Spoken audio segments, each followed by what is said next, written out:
নমস্কাৰ। অসমৰ সন্মানীয় মুখ্যমন্ত্ৰী হিমন্ত বিশ্ব শৰ্মা ডাঙৰীয়াৰ হৈছে কি?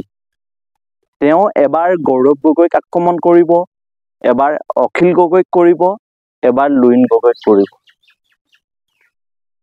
এই গগৈ উপাধিকেইটাক লৈ তেওঁ শংকিত নেকি? তিনি গগৈ এক হলে তেওঁ বিপদত পৰিম বুলি শংকাত ভুগি প্ৰতিদিনে এজনৰ পিছত আন এজনৰ পিছত আন এজনক তেওঁ আক্ৰমণৰ লক্ষ্য কৰি লৈছে নেকি? 10 ছেপ্টেম্বৰৰ কথা কৈছিল, গৌৰৱ গগৈ জেলত যাব বুলি কৈছিল। 10 ছেপ্টেম্বৰ পাৰ হৈ গ'ল। গৌৰৱ গগৈ সন্দৰ্ভত তেওঁ যি প্ৰতিক্ৰিয়া আছিল, যি বক্তব্য আছিল, সেই বক্তব্য সলনি হৈ গ'ল। আকৌ এতিয়া দেখিছো আন্দোলনকাৰীয়ে গৈ অখিল গগৈ ঘৰ ভাঙিব। নেপালৰ দৰে যদি আন্দোলন হয়, অখিল গগৈ ঘৰ ভাঙিব। এনেধৰণৰ বক্তব্য তাকো এজন মুখ্যমন্ত্ৰীৰ মুখত। আৰু লুইন জ্যোতি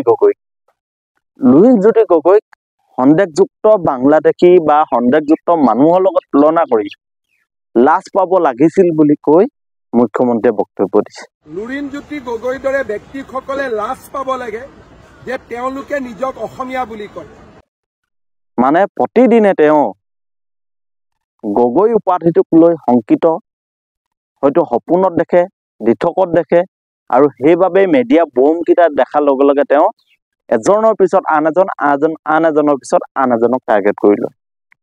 এতিয়া আপোনালোকৰ দৃষ্টিভংগী, আপোনালোকৰ মতামতসমূহ জনাব যে অসমৰ মুখ্যমন্ত্ৰী হিমন্ত বিশ্ব শৰ্মা ডাঙৰীয়াই এই যে গৌৰৱ গগৈক আক্ৰমণ কৰি আছে কিয়? এই যে অখিল গগৈক আক্ৰমণ কৰি আছে কিয়? এই যে লুইন জ্যোতি গগৈক আক্ৰমণ কৰি আছে কিয়?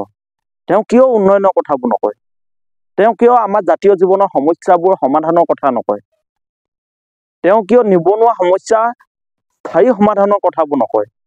তেওঁ কিয় বান গৰাখহনীয়া সমস্যা সমাধানৰ কথাবোৰ নকয়? কিয় 6 জনগোষ্ঠীৰ জনজাতিকৰণৰ কথাবোৰ নকয়? আপোনালোকৰ দৃষ্টিভংগীয়ে আপোনালোকৰ মতামতসমূহ আমাৰ কমেণ্ট বক্সত আহি জনাওক।